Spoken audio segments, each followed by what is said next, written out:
एक देश एक कर्ज और टूटे सपनों की दास्तान। जब एक मुल्क का वजीर आजम खुद अपने आवाम के दरवाजे पर दस्तक दे और कहे, आपके घर में रखा सोना हमारी आखिरी उम्मीद है, तो समझ लीजिए कि मुल्क सिर्फ कर्ज में नहीं बल्कि सोच और आत्मसम्मान में भी दिवालिया हो चुका है।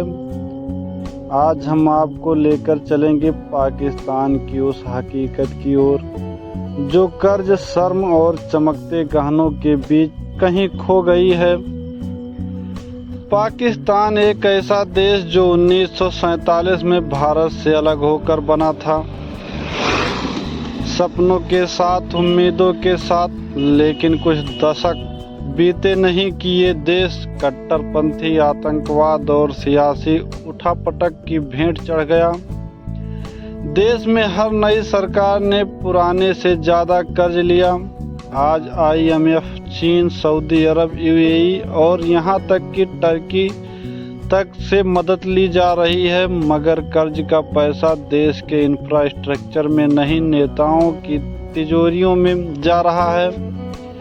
आम जनता महंगाई, बेरोजगारी और आतंकवाद से जूझ रही है। लेकिन अब कहानी एक और मोड़ पर आ चुकी है। 2025 की शुरुआत में पाकिस्तान के पूर्व प्रधानमंत्री इमरान खान और सेना समर्थित सरकार ने एक नई स्कीम शुरू की, गोल्ड डिपॉजिट स्कीम। इसका उद्देश्य था देश की महिलाओं से उनके घर में रखा गोल्ड यानी सोना लेना और उसे सरकारी बैंकों में जमा करवाना। सरकार का दावा था इस गोल्ड के जरिए IMF को गिरवी रखकर नया कर्ज लिया जाएगा, देश की अर्थव्यवस्था सुधर जाएगी, डॉलर की किल्लत खत्म होगी, पेट्रोल, दवाई और गेहूं की कीमतें कम होंगी। लेकिन सवाल था, कितनी महिलाएं अपने जेवर उतारेंगी? लाहौर की एक तंग गली में रहती थी फैजा बीबी। उसका पति मजदूरी करता था और बेटी की शादी की तैयारी में जुटा था। घर में जो कुछ था वो थे 60 ग्राम सोने के गहने, शादी के लिए बचाए गए। फैजा ने टीवी पर स्कीम देखी। बेटी बोली, अम्मी क्या हम ये सोना सरकार को दे दें? फैजा ने सिर झुका लिया। एक और देश के लिए कुछ करना था, दूसरी ओर बेटी का भविष्य। फैजा बोली, बेटा जब देश के नेता अपना पैसा विदेश से वापस नहीं लाते तो हम औरतों से गहने मांगना कैसा इंसाफ है?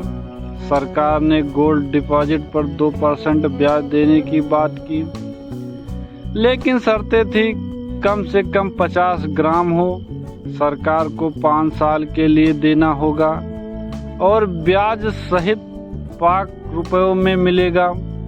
बहुत सी औरतें मजबूरी में पहुंची। किसी की बेटी की दवा नहीं मिल रही थी, कोई राशन को तरस रही थी, बैंक में लाइनें लगी थी और कुछ महिलाएं रोते हुए कह रही थीं, हमने ये गहने खुशी के लिए बनवाए थे, मजबूरी में बेचने के लिए नहीं। धार्मिक उलेमा और मौलवी भी इस स्कीम के खिलाफ आ गए। उनका तर्क था, महिलाओं के गहने उनकी इज्जत हैं, उन्हें देश के नाम पर गिरवी रखना ना इस्लामी है ना इंसानी। कुछ जगह विरोध प्रदर्शन हुए। कराची, पेशावर और इस्लामाबाद में बैनर लगे, तुम्हारा कर्ज हमारी चूड़ियों से नहीं चुकेगा। दूसरी ओर पाकिस्तान की सेना का बजट नहीं घटा। नए जेट खरीदने की तैयारी, अफसरों के बंगले और ISI की गतिविधियों में कोई कटौती नहीं की गई। फैजा जैसी महिलाओं के मन में एक और सवाल था, जब सेना की तनख्वाह समय पर मिलती है तो हमारे गहने क्यों गिरवी रखे? भारत ने भी एक समय गोल्ड डिपॉजिट स्कीम चलाई थी, लेकिन वहां सरकार ने लोगों का विश्वास जीता, पारदर्शिता और लाभ के वादे निभाए। पाकिस्तान में ऐसा नहीं हुआ। यहाँ ना जांच है ना गारंटी। भारत ने वहाँ जहाँ डिजिटल अर्थव्यवस्था, MSME और स्टार्टअप्स में निवेश बढ़ाया, पाकिस्तान सिर्फ कर्ज लेकर पेट भरने की कोशिश करता रहा। कराची की एक 78 साल की बुजुर्ग महिला ने प्रधानमंत्री को खत लिखा। इमरान साहब, ये सोना मेरी माँ ने दिया था, मैंने अपनी बहू के लिए रखा था, आप ले लीजिए, मगर वादा कीजिए कि अगली पीढ़ी को सोना मांगना न पड़े। उस खत ने सोशल मीडिया पर तहलका मचा दिया। IMF ने कहा, गहनों के बदले कर्ज नहीं मिलेगा, पहले टैक्स सुधार और भ्रष्टाचार हटाओ। चीन ने एक और शर्त रखी, गोल्ड के बदले ग्वादर पोर्ट पर अस्थायी अधिकार। अब जनता समझ गई, उनका सोना सरकार के बुरे सौदे का मोहरा बन रहा है। कहानी का अंत दुखद नहीं मगर चेतावनी भरा है। फैजा ने अपने गहने नहीं दिए, उसने बेटी की शादी सादगी से की। उसने कहा, देश तब सुधरेगा जब नेता अपनी शान बेचेंगे।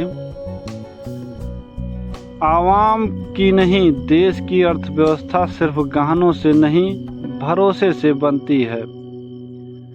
जब तक सरकारें अपने लोगों से ज़्यादा कर्जदारों की गुलाम रहेगी, तब तक कोई स्कीम, कोई सोना, कोई नेता इस टूटे हुए देश को नहीं जोड़ पाएगा। जय हिंद।